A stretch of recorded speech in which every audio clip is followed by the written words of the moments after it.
Welcome to Frontline Voices, a podcast brought to you by Stanford University's Hoover Institution, where we explore leadership, service, and real-world solutions to some of our nation's most pressing issues. I'm your host, Iron Mike Stedman, a member of the inaugural class of Hoover Veteran Fellows and a Marine Corps veteran.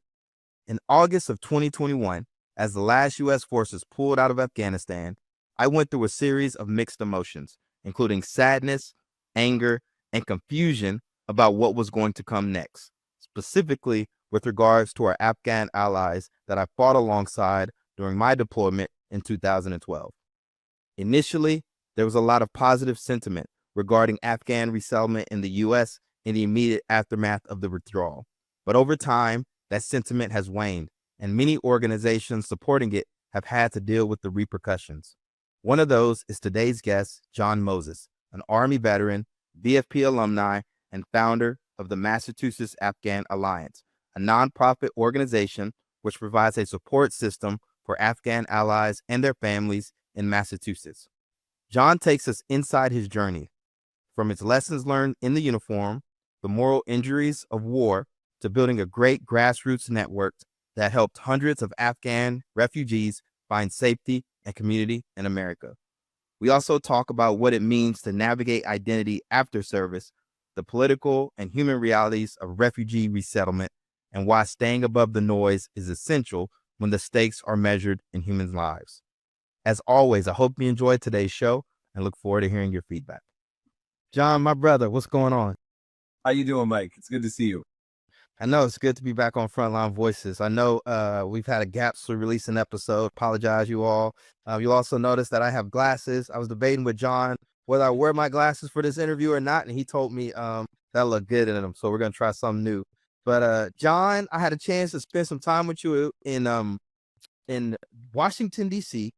for our first roll call. It was either first or second roll call. I don't remember. Yep. But I know you were cohort 3 and we had a good time, just great conversation. And the stuff that you're doing is super interesting.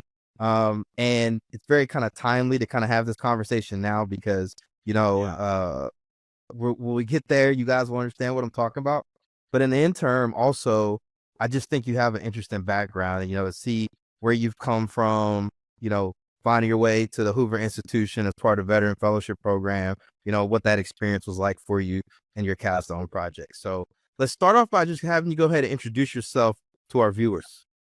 Absolutely. John Moses, Hoover Veteran Fellow, very proud Hoover Veteran Fellow, and the co-founder of Massachusetts Afghan Alliance. I live out in Chelmsford, Massachusetts, and I retired from the Army in 2019. So retired Sergeant First Class E7, and I am absolutely honored to be on your show, Mike. What makes you so proud to be a veteran fellow? I think the thing is the people we bring together, right? So the VFP brings in a lot of incredible talent and ideas and thoughts. And I like the way that VFP approached selection. It wasn't all about your recommendation letter, right? So look, I looked at other fellowships. I was constantly trying to find them. And I'm like, I don't have a doctorate from, Purdue. I don't have this. I don't have those things. And a lot of veterans may not have really impressive letters from Congress people or this kind of person, right? And so for me, when I looked at VFP, I feel like I saw opportunity. I was like, this is a program that I can use my enlisted skills, my other skills, because I don't have that education piece. And I think I can do this because it's a doer program, and I can show through my work and through my writing the things I'm able to do. And I was so pleasantly not surprised, but it happened the way I thought it would. Those really wonderful people over the VFP really look at the projects. They want to make sure you can accomplish it. And it put this really great foundation under me. And I'm so proud of all of the input I got from Greg or from Trill or from you, Mike, even all this feedback where we would sit in the rooms. And it's just an incredible group of people. It's a small group, and I think we're always going to be tight. And I'm super proud of it. I talk about it all the time. I tell everybody I'm a Hoover Veteran Fellow, especially other veterans. When I was growing up, I didn't even know fellowships were a thing. Me either. I didn't know. So how I found, really quick, this is a great intro into how I learned about fellowships. During the evacuation of Afghanistan, our little group of people here in the U.S. that were helping Afghans get through the airport, all of them were super smart, and they were all in fellowships, right? And I was like, what is a fellowship? I had no idea. And so at one point, I just said to them, I said, well, you know what kind of fellow we are? We're the evac fellows, because we were evacuating people. And that ended up being the name of our group. And then I learned about Hoover Fellowship and all these other great places. Yeah, it's a cool program. I just think exposure is so important. Like, that's something that I think about a lot, through the content that I put out, even including this podcast here. Yeah. It's just exposing people to the opportunities that are out there. And, a big chunk of our military are enlisted men and women. Yeah. But unfortunately, they're not aware of all the opportunities that are available to them, including the Veteran Fellowship, at the Hoover Institution. And so I think you're a great representation of the enlisted community. And I would love to kind of hear a little bit about your background, what made you enlist in the first place, what your parents did and, growing up, and what it was like to finally make it, to Stanford. Yeah, I was a really blue collar kid. Grew up in a city called Lowell, Massachusetts. In the 80s, it was a pretty rough city. It was well known. There was a documentary made about it. And, we were from a lower middle class family, living in apartments my whole life. I lived with my grandparents for the most part. It just kind of worked out that way. I wanted to stay in Lowell. My dad had to go somewhere else, and, my mom also had to be somewhere else. So I was surrounded by this incredible family of my grandparents, and my mom was still there. My dad was still around, but I had this great family. And I remember my grandfather went to work every night. He used to walk to work. He's an immigrant too. He was an immigrant. He's French, spoke French. And he walked to work every night cleaning floors at UMass Lowell. And he thought I was a really smart kid. And my grandfather would get me, he'd acquire calculators and stuff for me, because he thought he didn't know what they were, but he thought I would think they were cool. And so I always wanted to do something different. And my grandfather was like, you're going to be, you're the next hope, right? You're so smart and all these things. And I didn't believe him, and I didn't act that way in school. But when it came down to it and I had to make a choice, I was so interested in the ability to serve and how people looked at soldiers, right? Especially soldiers for me. It was like, guy walks into my cafeteria in high school with his big dress uniform on. And I was like, that's a way I can get out of this same cycle, right? I can join the military, get some health care, maybe get some dental care, like all these things I hadn't had for a long time. And I don't regret it. And I joined and ended up doing a split up. I was a reservist from the beginning.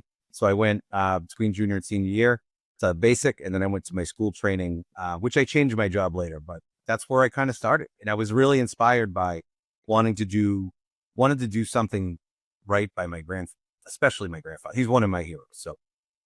And what year did you transition out? Oh, I retired in 2019. So 1919. Yeah, 1996. I was 17 when I joined the Army. It was March 15th was my pay entry date. 1996. And then I ended up with 23 years on the books. I don't regret any of them. I do have. Did you go to college? Not until Afghanistan. So I did not. I didn't pursue college. I never thought college would be an option. And when I was in Afghanistan, about halfway through my tour, I figured it was a pretty high tempo job too. I was like, it's a great idea. I'm going to go to college, and did. And then ended up graduating 4 years later. But so I graduated at 36. Yeah. That's all right. Yeah. But first of all, I think that's super impressive. One thing I know people say college isn't for everyone, but I do nudge, our sailors, airmen, Marines, etc. Right? To at least, try. Don't talk yourself out of greatness. That's what I like to say. Yes. Because it is hard when people transition out of the military. Yeah. For sure. And I mean, how do you navigate those systems you never get navigated? As a reservist, we have an advantage to active duty soldiers, because don't mean this is a pejorative. Like, we live in the real world, right? Like, we live out here most of the time. Now we have, missions and all these things, but so for reservists, it's a little bit easier. But if you come off active duty and you go into a college, I can't imagine that's like the easiest process. And I think they've done great work to improve it. But I was glad I did it. And I used my GI Bill. I used my whole thing. All of it. I was like, let's go. I earned this thing. Let's dry it up. And what has the majority of your career been outside of the military? So I've been in high tech. I don't want to use that term. I'll get made fun of. So I work in the tech space. I work specifically in data. High tech is kind of a catch-all. So I've been working in tech startups for probably over 20 years. But I'm now a partner at my own data company called Wizardline, and we do data movements for like big Domino's pizza franchises. Move data all over the world for them. So, but that was all earned through deployments. So earning all of my technical credentials, I did a lot of that work when I was deployed. So I would do like testing in the Proctor Center. Remember those? Yep. Yep. So I would get like my Network Plus or this or that. So whenever I was deployed, I was always working on the civilian thing. And whenever I was a civilian, I'd be working on military. And so then how did you find out about the fellowship program and what was your capstone? Yeah. So the evac fellows who I mentioned from the evacuation, one of them, Liesel, was a Hoover. So she used to work for Secretary Rice. So she saw it and emailed it to me. She messaged it to me or whatever and was like, I think you have a really good shot at getting in on this. And so I applied, and I think it was like 7 days before it was due. So I had to get all the letters. I was getting in. There was no if. As soon as I heard about it, I started working on it. I put my resume together. I reached out to my congresswoman's office for the letters, and I did all the work, and I got it all together. And I think I submitted it the day before. But yeah, that's how I found out from a friend. So, and your capstone, what was the topic? Yes. So my capstone. So there's a little background on this. So in August of 2021, when Afghanistan collapsed, all these Afghans, Afghan Americans, green card holders, all these, hundreds of thousands of people were trying to escape the airport. I ended up part of a team of people, the evac fellows, that we would coordinate. So like, I was the ground coordinator. So I was responsible for moving families around. We had somebody doing paperwork and all this. But through that process, the evac fellows got 68 people through the airport onto airplanes and eventually to the United States, it was 68 miracles is what I call it, because it was all really hard. But then I kind of had a skill set in it. So everybody goes their own way. And then Afghans start arriving in Massachusetts. And I'm like, okay, some arrive with $10,000, a bunch of volunteers, some arrive in a hovel, right? All the things that happen with immigrants. So I kept having this idea to improve it. And VFP came up, the Veteran Fellow program came up. And during my application, when they said, what's your capstone? That was the first business plan, which what became Mass Afghan Alliance. So you were able to launch it while being in the program. Yeah. So I launched it because of the program. It actually helped me tremendous. I'll tell you specific things that it did. I can tell you about, but yeah, I launched as part of that. And then I used the feedback from, all the, Congresswoman Boxer and all these smart people. And they would say, do this. And then I would just STFU and I would just go do that. I'd be like, all right, I'm just going to listen to the advice. So yeah, no, I put that first business plan was actually the application. And then what grew to become Mass Afghan Alliance, we actually got our 501c3 end of 2024, and we were an LLC in 2023. It was a good long process, but I learned a lot. Congratulations on that, man. That's epic. And, we're going to go back to 2021 too, because I was in my incubator, right? I had a little podcast studio where the Afghanistan pullout was happening, right? Yeah. And now, mind you, I was in Afghanistan in 2012, right? I did January to like July 2012, right? I was an infantry officer with 1st Battalion, 8th Marines, right? Yeah. I had my interpreters, right? We were like this. You're like this, right? Because especially like me not speaking the language, your interpreters are with you everywhere you go. The first time I got shot at, I was with my interpreters. First time I got mortared, I was with my interpreters, so we went through a lot of stuff together on that deployment. Yeah. And then you even thinking about working up to go on deployment. I used to go to 29 Palms. That's where we did our workup, used to do the scenarios, et cetera, et cetera.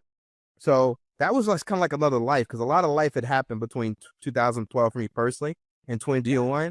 But I feel like watching the evacuation, it was like taking you back. Yeah. I had instantly. Instantly. And that's what happened to a lot of us. So for me, I don't know if you wanted to go here yet with the evac stuff, but for me, it was, so I received a text. I didn't know. So after Afghanistan, I was there in 11-12. We overlapped. So I was there. So our tours were just a little bit longer. So I was there like 11 and a half months or whatever. But I was there all of the first part of 2012. But I was on an embassy. So I got selected. I had been on 2 tours before this. I was pretty experienced. I had gotten selected for the embassy out of my battalion as a promotable E7, which, I mean, promotable E6, right? So I wasn't even in the right rank yet.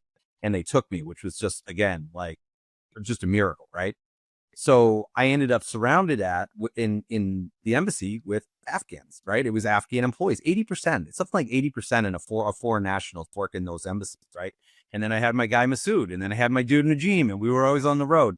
And then so all that started for me with the text. It was I woke up I had forgotten about Afghanistan essentially. Like I thought about it, but it wasn't like big in my life. And for me, I woke up one day and it was a message. I didn't see it on TV, and it was like, "Bro, my whole family's in Afghanistan. I need your help." And the first response was like, "Absolutely, I'm on it." Like I didn't even know what it meant, but I was going to do whatever I could. But yeah, it brought me right back. My moral injury outside of just even the refugee part of it, like watching your mission end like that in such just a drastic, I didn't expect to have the Vietnam experience at the end, I guess. And here we are. Yeah. Yeah, I think, and can you define for our audience what moral injury is? Because I feel like I've butchered this a couple times trying to explain to people. So I'm probably going to butcher it just as well. That's right. I threw you at a bus. So I'm going to take it because I've experienced it, right? So Matt Brown would be great at this one, but he nailed that question. He's also a Vietnam. No, moral injury is essentially, it's something so outside of your belief system, something that could happen. It just drops. I don't know the right clinical term for it, but essentially it's bottoming out, right? You just bottom out. And I remember like when I bottomed out, I had PTSD, which became like very well aware that my friends were in danger and was like, we're back in the shit. Sorry. We're back in the stuff. We're back in the stuff now, and we got to go to work. And so from that day, I was working all night. So me and my whole team, we'd work from 7 p.m., which we called the witching hour, because it was when all the Afghans would wake up, and then all the way through the night. And then we would go to bed in the morning because they had that time. It was a wild experience. And Afghans are really brave. What I learned that politicians are really afraid of everything. I learned a lot from that experience, and but it all ended up here, which has been, it was meant to be, I think.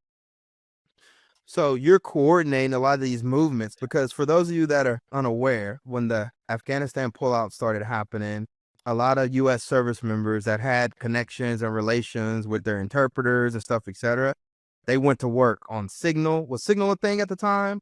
WhatsApp? Signal and Slack. Yeah, Signal, Slack, WhatsApp. People were moving, coordinating, literally talking to people at Abbey Gate, saying, hey, be on the lookout for this person and stuff, etc. And then, unfortunately, we also lost people when the explosion happened, right? When the suicide bombers happened. And I remember that like made me cry, because I was like, I was so over Afghanistan because I was there in 2012. And the fact that like we're losing Marines, like the last day for it, it's just like, and you could just imagine and picture the faces. It's just a bad situation all around. True story. The last two casualties, KAAs in Vietnam, were Marines. Yep. Yeah, it's Marines. You guys do good work, but you guys, remember on the roof of the embassy, we had that experience. So I got to watch that on TV with Afghanistan, watching people get in a helicopter.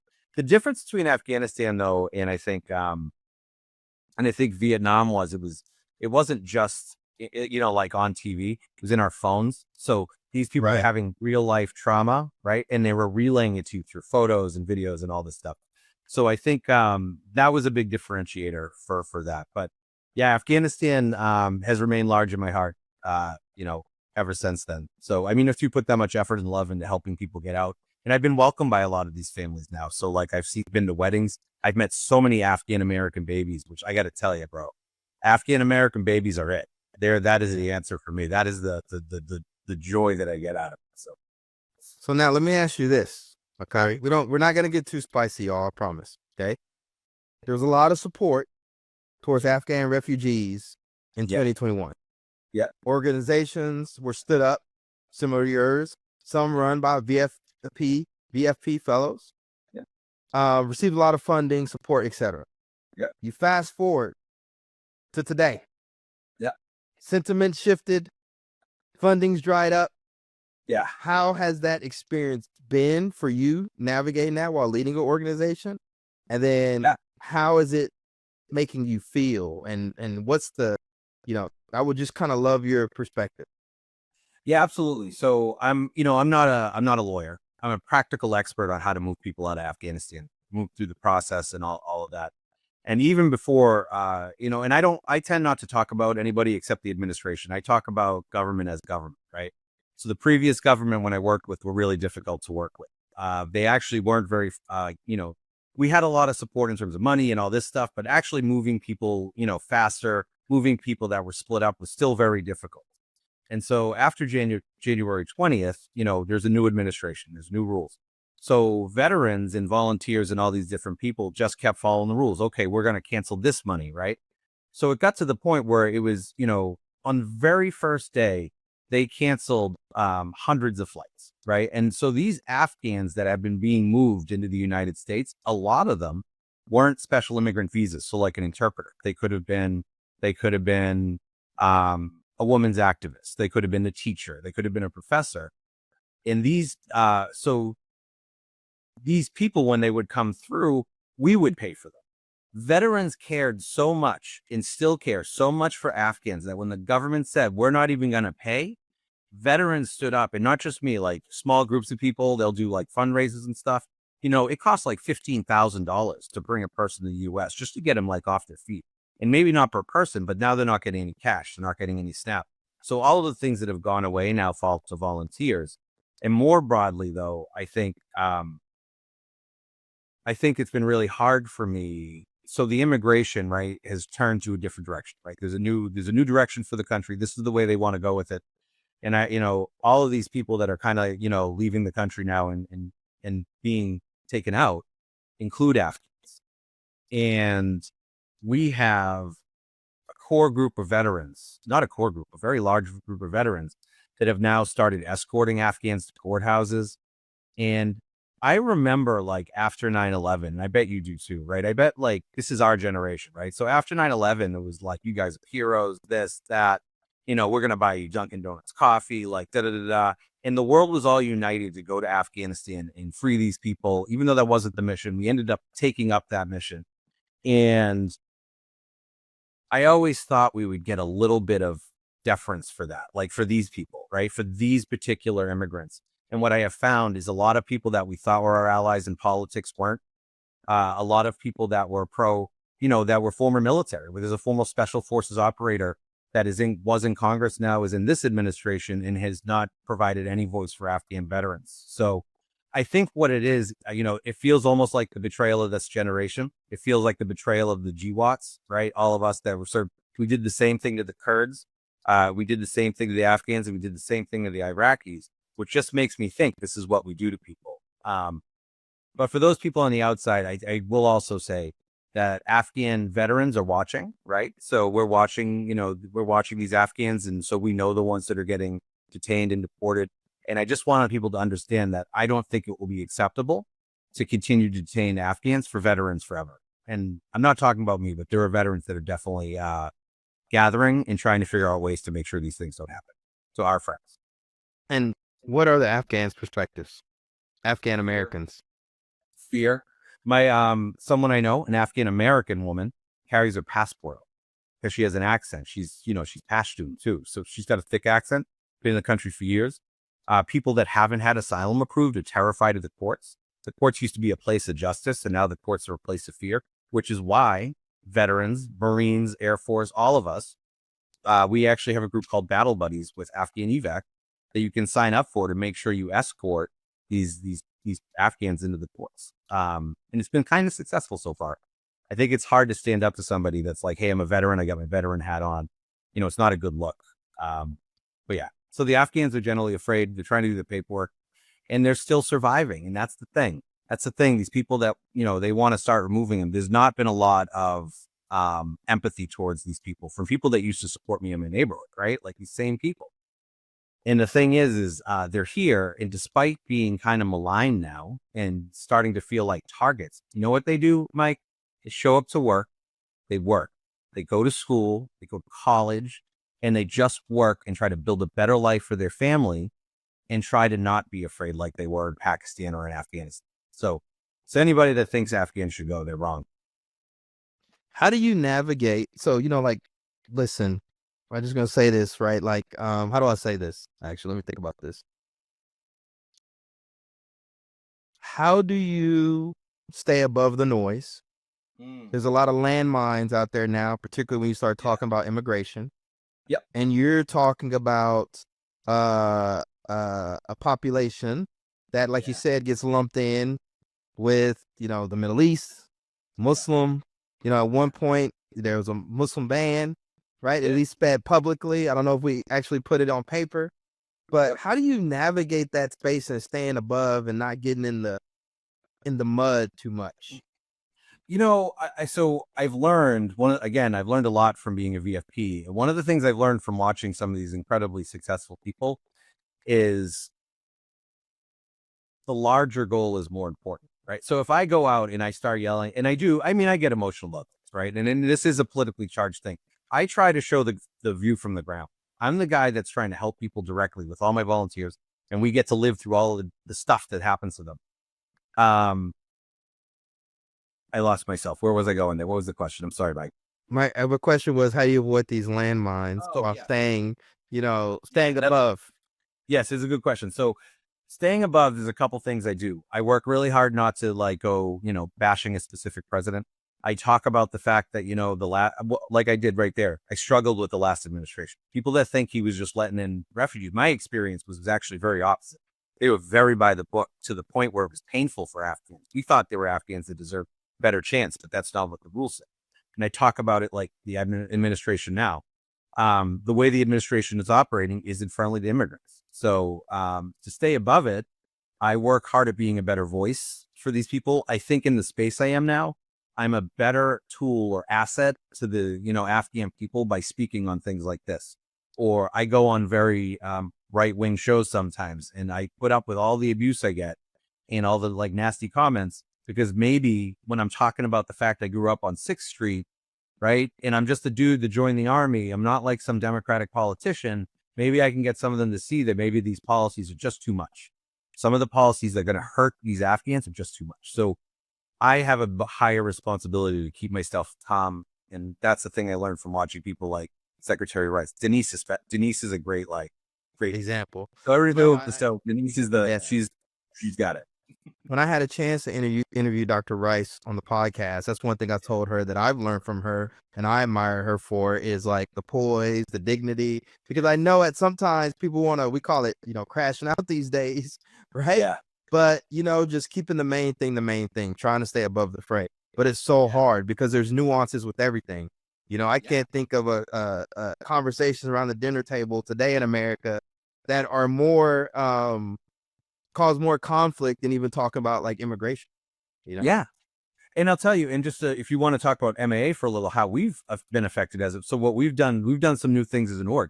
Actually, we're going to use the famous word pivot, right? So we love the word pivot here.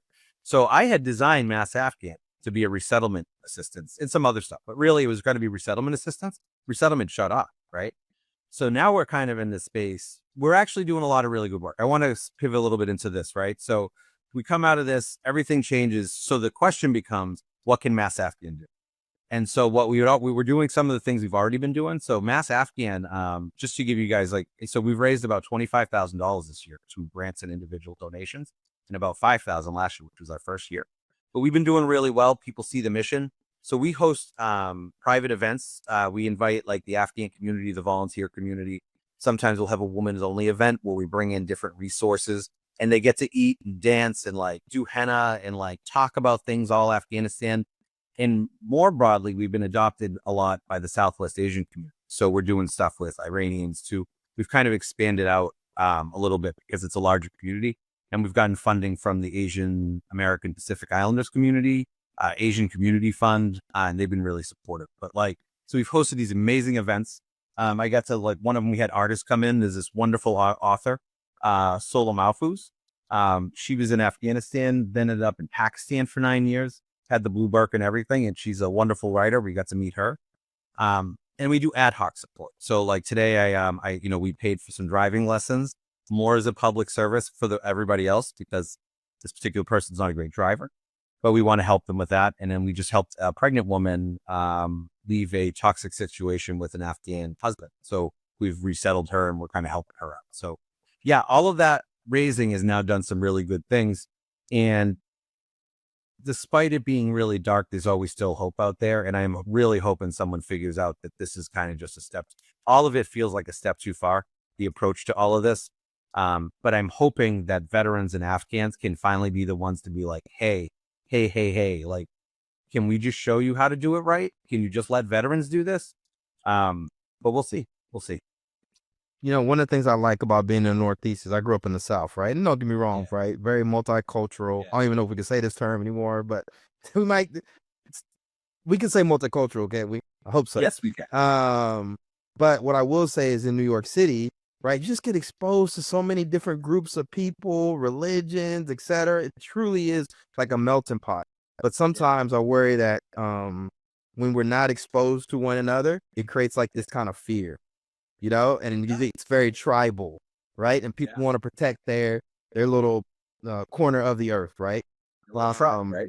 Their little tribe. With that being said, right? When I ask you, what do you think it means to be an American? What is your response? I need to think on that. That's a great question. What does it mean to be an American? I've always felt that being an American is, first of all, a privilege. But I've also felt that I think some people miss, how do I feel? I feel like for me, being a citizen is an obligation to my country. And that's how it's always been.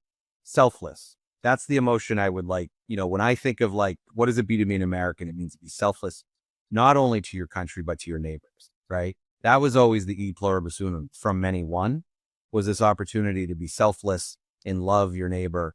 And, I'm not a religious person, but I do believe love thy neighbor, right? I believe in that kind of scripture. I think those things are really important. And I think some people have lost that. I think a lot of what I see now as Americanism has become selfish for what America gives to me. But I've never felt, everybody has their own opinion. I've always felt that it was a selfless obligation type of vibe for me. I got my master's in American studies. I got my undergrad in history. And one of the cool things about American studies is I got to look at the lens of a lot of different people, a lot of different types of Americans, black, brown, purple, etc. Right. And so everybody kind of has their perspectives based off their lived experiences. And sometimes I think it's important people to, get outside of their kind of own box, right? Yeah. And expose themselves to other American cultures, to kind of hear those perspectives and hear those stories. And so in American studies, a big component of it was like cultural production, music, film, television, books, memoirs, and stuff like that. Because I don't think any of us have like the right definitive answer. I think it depends upon the lens through which you're going to look through it. But I will say for me, one of the things that I do believe is that there's no shortage of good ideas in the world, and I definitely have the entrepreneurial lens, the ability to, create economic freedom for yourself and your loved ones, the ability to move up the ladder socially and economically, right? Yeah. I think when I think of America, I think that this is one of the opportunities it like provides us. And it's not limited by, in the ideal world, skin color, stuff, etc. It's, we have a lot of opportunity out here, but at the same time, we just got to make sure that we are truly understanding the challenges faced by all Americans, regardless of skin color, and make space for it. Absolutely. Absolutely. I think we've seen the divisiveness in the country, right, hit this really epic level, which I was shocked. And again, when you look back at 9/11 and I think back on those days after 9/11, like how close we all were and how far we are from that point now, how separate we are. I just think it's, it's just hard. I think it is hard to hear. I don't know where I was going with this one. Bail me out, Mike, before I get lost. No, you're in it now. I'm in it now? Oh, geez. Yeah. Okay. Well, divisive. So I just think things have gotten divisive. One of the things that benefited me, thank you for not bailing me out. One of the things that benefited me is I grew up in Lowell, Massachusetts, which is an absolute immigrant community. So when my grandparents were growing up, it was Greeks and it was Irish and it was Portuguese and it was this. And then when I was growing up, it was all Khmer. So the Cambodians, Laotians, Vietnamese, right? And being surrounded by all those kinds of people really helped. And I bet you have the same experience a lot of the reason I get along so well with so many different people is because of the military, right? You can solve a lot of racial anxiety and problems if you're in an MRAP with somebody for 12 hours that you don't like, right? You can work through some things. And I always felt that kind of like collaboration. It's one of the reasons I was really upset when they got rid of all of the they had the different days recognizing all the different people, like National Hispanic Day and all of those kinds of events. I was really like, those are some of the best times we had when you got a chance to get your enlist. You're an officer, right? So your soldiers get to go in, you get to learn about Puerto Rican culture or like Vietnamese culture. And it's all gone. They don't want to celebrate the diverse part of the Army anymore. So I think the Army is going to be different going forward, but yeah. Yeah, and like I said, I just think about exposure, how important it was to me. I mean, I came from, the South. I remember the first time I had sushi was at the Naval Academy, right? Yeah, that's And a crazy. classmate took me and showed me, hey, this is how you eat this, right? The first time I ate hog hawks was in a DFAC. Yeah. They're like, I was like, you seriously eat this part? Grits too. So I was like, you seriously eat this? And they were like, yeah. And I was like, I'll go for it. And it's good. I loved it actually. So let me ask you this. Are you optimistic about the future and the work you're doing? I'm always optimistic about my work. I think, I don't want to say always. I'm generally optimistic about my work. I tend to be an optimist. I tend to be a solution finder. I do think there are allies in this administration that can help with some of this immigration, like getting the tone right. Is there a will for it? I don't know. I am always hopeful because Afghans are hopeful. Afghans have gone through so much more than I have, right? I've seen some really incredible things that people have survived. I do think that it's going to get hotter before it gets cooler, though. And hopefully it just doesn't get too hot. And maybe we just figure it out as neighbors. But right now it feels like very much two different countries. But I am hopeful. There's a lot of ways out of this. Veterans should be the answer. I think the GWAT veterans, these 30 to 50-year-olds, right, like us, are going to really be like, what are we doing at some point? And Yeah. fix some stuff from both parties. And I definitely think and I consider myself in that kind of list and some others, but now we're starting to all ascend within our professional careers to have a lot more impact, influence, leverage. It's going to be interesting, the kind of, like I said, impact and legacy we're going to be able to leave. So it definitely is, the torch is getting passed to the next generation. I'm excited to see, what we're able to do with it, yourself included. Now, by the time this episode comes out, applications are already closed for this current cohort, the next cohort of veteran fellows. But for veterans that are out there watching, for our, non-veterans that are watching as well, what do you want them to know and walk away with regarding the work that you do, as well as the importance of the Veteran Fellowship Program at Stanford? Yeah, I'll tell you, the first thing about my work is it's a labor of love, right? So one of the reasons, even though the evacuation was hard and it was gut wrenching and all those things, watching the war fail, like all of those things, I will never regret the work. I have found so much love in the Afghan people through all of that trash, through all that stuff you had to wade through. And I'm committed to doing this Afghan work forever. And that includes, during these tough times where people are concerned with detentions and things like that. I'm in it for the long haul, and I really do. And I just do appreciate the ability to be able to do the work. And then in terms of the VFP, if you're watching this and you're thinking about it, you'll be on the next run, but absolutely do it. And if you have an idea, don't count yourself out, because if I had listened to my original thought, I was like, oh, they'll never take me, right? I had a lot of that insecurity about applying for things because of my college. If you have a good idea and a good record and you can not sell, but if you can really talk about your idea in a passionate way and you want to do it, just apply. And if you don't make it, then apply again next year, because outside of just the physical benefits of being able to meet people and everything, the amount of support you get is just something I've never experienced. You won't experience in the corporate. That's for sure. Yeah. And don't be intimidated and talk yourself out of greatness. Yeah. Yeah, that's the thing, right? So I came up for a long time before I was in tech. I was in sales, and I would train sales reps, and they would talk themselves out of sales. They're like, well, what if it's too expensive? What if it's this? And I was like, why don't you just send it to them and let them tell you? And then 99% of the time they would send it and they would get the sale. And so I always kind of believed in that. Yeah. John, thank you so much for coming on the show. I appreciate you. And for all our viewers that are tuning in, although applications are closed for this next cohort of Hoover Veteran Fellows, please make sure you still head over to hoover.org/VFP to learn about the program, sign up for the newsletter, and follow the amazing work being done in the communities all across the country, all across the world by our veteran fellows. Until next time, peace, love. Have a great rest of your week.